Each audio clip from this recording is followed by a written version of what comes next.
Welcome to The Writer's Dream. This is a show where authors can talk about how they write their books, how they publish their books, and how they market their books. We are on YouTube. Just look for The Writer's Dream. We have about 90 interviews. And if you're a reader or a writer, or you're just interested in books, you will see all kinds of genre of books, and you will also see many opinions about writing and publishing and marketing. A lot of very interesting tips if you are a writer on how to get out there and publish and market your book. We're also on Facebook. If you have a question for The Writer's Dream, please put it on the Facebook page, also called The Writer's Dream, and we will try to answer it. Today's guest is Vincent Scialo. Hello. And Vincent is a prodigious writer. He has written romance, mysteries, thrillers, and I call it a modern fabled fairy tale. Dark fairy tale? It's a dark fabled fairy tale, close enough. Yeah, but Vincent, you have a day job. Yes. Tell us about yourself. Well, I'm actually the author of 6 books. I'm actually going to be married 25 years this October to my beautiful wife, Jennifer. Thank you. We actually, today I proposed to her, which we figured out 26 years ago at Montauk, at the top of the lighthouse. So you have to go have lunch there We're going today. to try to go have lunch today there, so it's very exciting. We have 2 children, Marissa and Jeff. Marissa just finished college, and Jeff is away at college. He plays college football. Oh, boy. I do inside sales for an aviation company, AAR, in Garden City. I also bartend at one of the hottest nightclubs on Long Island. Which one? It's called Aura in East Meadow on Friday nights. Okay. It's a very popular nightclub. What did it used to be in the 70s that I would know? It used to be, when I say it, you're going to know. It used to be Buttles, Okay. Greg Buttles' place, There you go. next to Zachary's. Then it became, I believe, Chelsea Street, Savannah, and now it's Aura. Okay. So I do that on Friday nights. And for the summer, I'm actually working not too far away at the Woodbury Country Club at a place called Liquid. So I'm doing a summer, I guess, bartender gig over there as well. And this is where you get all the material. This is where I get all my ideas to write these books, yes. So actually, it's funny because if I can go into how I got my idea, back, I think it was in like 1998, there was a movie called The Blair Witch Project. Are you familiar with it? Oh, yes. Now, that was a movie by, I think, 3 unknown filmmakers. Right. And it was the kind of movie when you had a discussion, you either loved it or you hated it. And I actually hated it. Oh, yeah, you know? I did too. I just did. It made me was seasick. Well, my wife got very seasick. She doesn't like any of that kind of motion stuff. And every time I would be at a party and we'd discuss it, you would get into a heated argument. People loved the cinematography. I just thought it was horrible. And I said to myself, you know what? If they can make a movie and it's sold, I can write a book. And truthfully, that's how I got my idea. So what I did was... The same way. You did the same thing? I would look at some of the books in the genre that I wanted to write, and I said, if they can do this, I can do this. Well, I figured I'd give it a shot. So Yeah. what I did is I wrote a book called, which is right here, Deep in the Woods. And it was about a young mother with her 2 children that go camping in the mountains, and they get abducted by 2 wild mountain men that are brothers. Oh, boy. It's a real good suspense thriller, and basically it's about really good versus evil. And then I decided to market it. So after I wrote, well, first of all, after I wrote it, I sent out, I can't even tell you. When I tell you, Linda, I must have sent out about at least 100 or more, to literary agents looking to pick me up. But unfortunately, I'm not a Nicholas Sparks, although people tell me that my writing style is much like Nicholas Sparks. I'm not a James. That's good to know, right? Yeah, which is good. So people that read all my books, basically all 6 of my books are easy reads. You pick them up, you read them, they flow nicely, you finish it, and you go, wow, that was a good book, and you move on. Good This is what I've story. been told. A good story, exactly. This is what I've been told by my readers. And I probably have upwards of at least 500 readers that get my books when they come out. So I did I went and I got that, I think it's called the Publishers Market or something from the library. And Publishers Marketplace. Marketplace. The Writers Marketplace. Writers Marketplace? Yes, Writers Marketplace. And I went through all that would carry this kind of genre, which was a suspense thriller. And I had people at my full-time job, this was my job prior, doing work for me. I had this one girl, Megan, she actually sent out so many letters to different literary agents. She was like my little campaign person. And I'd say probably maybe 3% of the agents sent me back. And it was always like a standard postcard saying, sorry, best of luck, blah, blah, blah. So I don't know how I think I went online or somebody told me there was a place called, at the time it wasn't called Author House. I think it was called First Publishing or something. So I went through them, and I think they're located in Kentucky, and they were wonderful. I mean, from start to finish, they give you, they assign you an agent, and they work with you from the start of your book to the finish. They even let you design your cover. This was self-publishing. All 6 of my books are self-published. Yeah, me too. Oh, your books, because it's so hard, unless you're a James Patterson or... I also got into this when I had already had a full career and I had retired, so I was in my 60s when I got into this. I said, I can't wait around. First of all, I don't want, at that age, who wants all this rejection? Yeah, it's kind of tough. You And just got to kind of just say, you know what, it is what it is. and move on. Exactly. You know, And so I self-published, and I found it to be well worth it. oh, I think so too. Yeah. I mean, first of all, very affordable. So any writers that are out there that want to, don't know what to do, really go on authorhouse.com. They have I mean, I'm not boosting them or anything. I don't, you know what I'm saying? I'm not getting anything from this, but they were truly professionals. Yes. And then they market your books through Amazon and Barnes and Yes. Nobles. They do the whole thing for you. And this industry in the last, I would say, I'm doing this maybe 4 years, has exploded. Oh, yeah. Self-publishing it's not vanity press anymore. Right, where It's you would pay well top dollar. accepted. Correct. This last book I did through Archway, which is a division of Simon & Schuster, and I did it because it was a division of Simon & Schuster, and they were so professional. And I was very happy with the product, and I just got notification the other day. I entered the book cover. I have an illustrator, Marianne Savage, and I Okay. entered the book cover in a contest, and it's a finalist. Wow, good luck And to the you. first book won 3 awards, actually, so not so bad for No, self-publishing. not. Yeah. Well, you know what it is? A lot of the major publishing houses also merged. So, 10, 15 years ago, there might have been, say, 15. I'm just using a random number, where now there's only like 7. So they really are picky. They want the next James Patterson, unfortunately. They want the next Nicholas Sparks. They don't want to take a chance on you. And, as I go on, I'm going to tell you how I tried to market all my books. I've tried every avenue possible, and I was pretty successful in the beginning when I had time. But then as my kids got older and I needed to work a second job to help, in order to help them pay college, it got harder. So getting back to Deep in the Woods, I got a couple of leads, and I think I got into the hands of a couple of literary agents, and they said to me, it was right after 2001, I think it was 2001, and they said to me, this is not really a good time for you to market a suspense thriller about blood, because basically it was good versus evil, and it was really basically a bloodbath at the end. So I said, what am I going to do?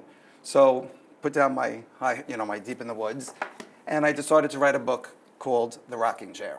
And basically what The Rocking Chair is, it's a love story about a Jewish girl and a German boy during the Holocaust. He builds her a rocking chair in the hopes that they'll grow old together in it. But then because of the war, they get separated. Now she's 80 and she's living right here in Montauk because that holds a special place in my heart. And through flashbacks, she tells of her journey from Germany to the United States. So when this actually, again, I self-published this, and then what happened was my sister knew someone who she worked for News 12. So back in 2003 or 4, they used to have authors. Yes. I don't know if you remember that, and I actually got the last spot in August to come and talk to Carol Silver, which was like, oh my gosh, my dream was to be on the news, Oh, sure. And I had like I think it was a 4-minute spot with her. And I talked about the rocking chair and told her what it was about, and she all of a sudden said, well, why don't you do a sequel on Randolph's Tale? I'm Randolph, the male character. Heidi is, the Yes. main character in the rocking chair, which you might have, seen. So I never even gave it any thought. And I'm like, Randolph's Tale, why would I want to write a sequel? Because who does that? But you know what? I actually started to write it, and I never get writer's block. That's a question everybody asks. Do you ever get writer's block? I take my time. It probably takes me about 6 months to write the book. And in those 6 months, I focus strictly on how, what's going to happen next, how am I going to make it flow. There are times I'm driving on the Southern State coming home from work and I pass the exit because I'm thinking, like, what am I going to do next with my character? And they become a part of your life, especially Heidi and Randolph having 2 books. So I wrote Randolph's Tale, and as I was writing it, Linda, I found that I must have, for some reason, had so many openings in the rocking chair that it just fit so perfect. So I finished the Randolph's Tale, and these 2 books their love stories are probably, the Rocking Chair has done the best. As far as self-publishing, it's made me the most money. I was able to actually self-publish the rest of the books. So when you Great. say, I'm sorry. Great. Yeah, so I wrote 6 books, and the reason I wrote the other genres I'll get to is, after I did these 2 books, I used to go to the beach with my daughter. She was young at the time, and we would walk up and down Point Lookout, and I would market my books by trying to sell them on the beach. And then people would say to me, well, I'm not into like Deep in the Woods, a suspense thriller, or I'm not into a love story. So then I said, you know what? That's when I thought of Hi-Ho, the Dark Fabled Fairy Tale. So I wanted to make sure I covered all genres, so that this way when I marketed them, people couldn't say, well, you don't have this kind of book. I'm like, oh, yes, I do. You know what I'm saying? See, that's amazing because most people are pretty much can only do one genre. I'm thinking of my next book because mine is a series. I'd like to include my character, but I really want to make it a minor YA, and Oh, okay. I want to make it an adult book, and I want to make it more a romance than a mystery. Oh, so steer away from the mystery and Well, get yeah, more but towards- it'll have a mystery in it, but it'll be more of a romance, Okay. and it's taking, a lot of thought, and I don't know whether I'll really do it, because I think most people are stuck in one genre. But do it. What's Yeah. the worst that can happen? Nothing, You just you know, rewrite I mean, it. really, You know what? That's the thing I want to tell before we actually finish our interview. For people that want to write, follow your dream. There's no greater satisfaction, Linda, than when someone reads your book. And to this day, and I really haven't written anything for like the last 2.5 years, I still get, whether it's on Facebook or through my email, that people finished my book and how much they loved it. And there's no greater satisfaction as a writer, and you must know, Oh, yeah. when someone says, I loved your book. Granted, there have been people that haven't liked it and they haven't ordered any others, but more so I would say people really enjoy them, and then they look forward. Like as soon as I finish one book, it's almost like, as soon as you have one kid, when are you going to have your next child? It's like, so, because they I never become... felt that way. No, you never felt that way? Yeah, well, I stopped that too, so. But it's funny, I finished these 2 books, and people love them because they're love stories. But then I'd say Deep in the Woods is still so successful. I would think like guys would like that because it's about a young mother, and I find that housewives love Deep in the Woods. They'll talk about it because it's just that whole element of, is the mother going to be able to, fight off the It's 2 the bad brothers? vulnerability that women feel. I guess maybe that's what it is. So as far as the marketing, if I could go, I don't know if you have any questions, or I could just keep going on because... No, I would like you to just talk about, talk about the other books that you wrote and what the themes are and what inspired you to write, which you're doing a really good job on. Then we'll get into marketing. Oh, okay. So then after I wrote these 2 books, at my last job, I have a good friend, Nicole, and we were going to lunch, and I said, I want to write like a fairy tale. So she's like, well, what kind of fairy tale? I said, I really don't know. I said, I think I want it to be, I was at the time, I was thinking Rapunzel. I said, there's never really been anything about Rapunzel. Now they have Tangled, Disney came out with Tangled. So we're driving, and she's like, I don't know about Rapunzel. She says, why don't you write about, the 7 dwarfs? Hi-ho, So this hi-ho. is, hi-ho.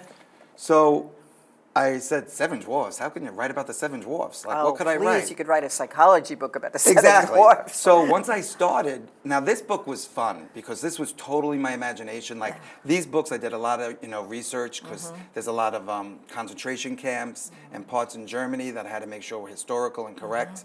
Deep in the Woods was more so like Emotional. yeah, that I really didn't have to have too much of background. It took place in the mountains. So when I did Hi-Ho, my gosh, this was great. It was all Vin's imagination, and I can get crazy. My friends and family that know me know I have a very vivid, creative imagination. So I started writing it, and I made each one of them, each dwarf, from a different town with a different background, and in each town there was a villain. And the villain actually is what made them their personality traits. Sneezy, sneezy, doc, doc, grumpy, grumpy. And each letter of Hi-Ho is the villain's name of the 7 dwarfs. So that's how I got Hi-Ho. I think Hilda, Inga, so it was very, very, original. So at the end of the book, it all ties in. And as they whistle through the book, Hi-Ho, Hi-Ho, because I make reference to that, it all ties in. But the thing with Hi-Ho was I actually had, there's some pictures that my wife actually drew, and she's very creative in anything she does, not because we're going to be married 25 years, but she did all the illustrations for me. Now, when I went to market this, I had a good friend who worked for PLJ. So I called her, and I asked her, can you put me in touch with ABC? Because I want to make sure that I'm not doing anything that's illegal. So I called ABC, and I left a message for this lawyer saying that I wrote this book called Hi-Ho, and in the beginning, all the dwarfs were actually named the 7 dwarfs' names. And what happened was I'm not exaggerating, within 10 minutes, I got a call from the Disney lawyer. And she told me in no certain means can you actually, I don't know if you can see this. Use those. Use their names or likeness. Now, I had finished the book, and it was right when I was self-publishing with Author House that I said, let me just make sure I'm not doing anything that's going to be wrong. And That's sure enough, interesting. they told me that I had to change the likeness, and they couldn't be named the 7 dwarfs. So I had to change their pictures, and I had to change their names. So they were kind of like, I don't know, I can't remember, like Sheld, whatever, I just changed their names. See, I kind of thought that at a certain point that things like the 7 Dwarfs or Nancy Drew or something like that, they become like common culture property, like George Washington. Do you have to get the permission of Martha to use George's name? Well, I don't know about that, but when I did further research, Walt Disney himself put a 100-year kind of lock on the use of the 7 dwarfs, which actually comes to 2034.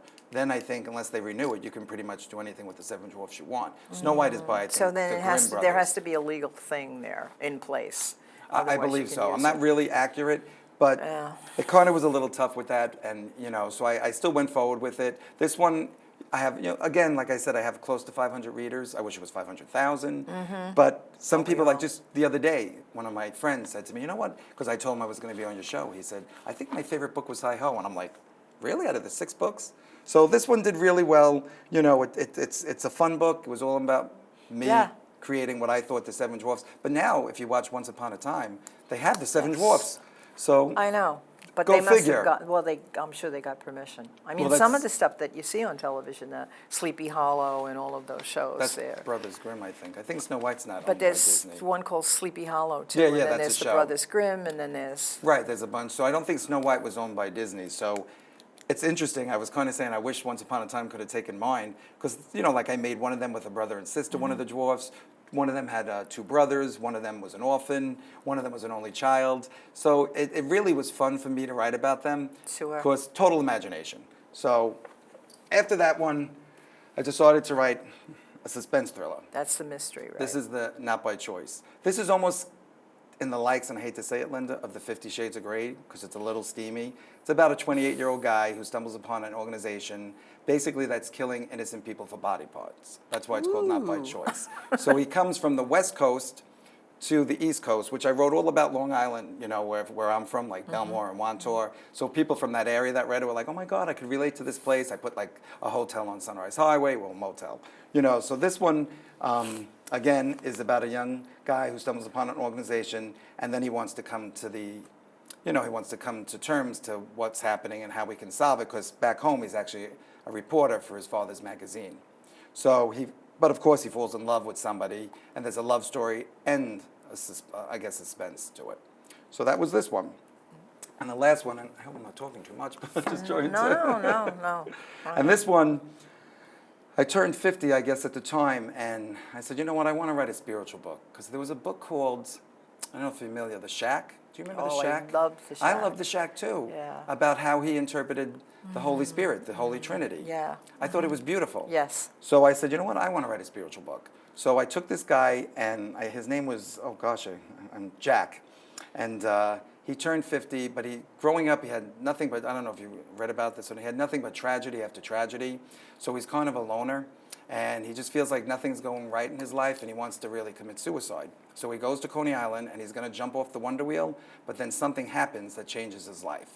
So, don't yeah, I'm not going to tell in case people want to read it. So it's really about a guy who turns 50 and has a change of, I guess, what's going on in his life-changing humdrum life experience.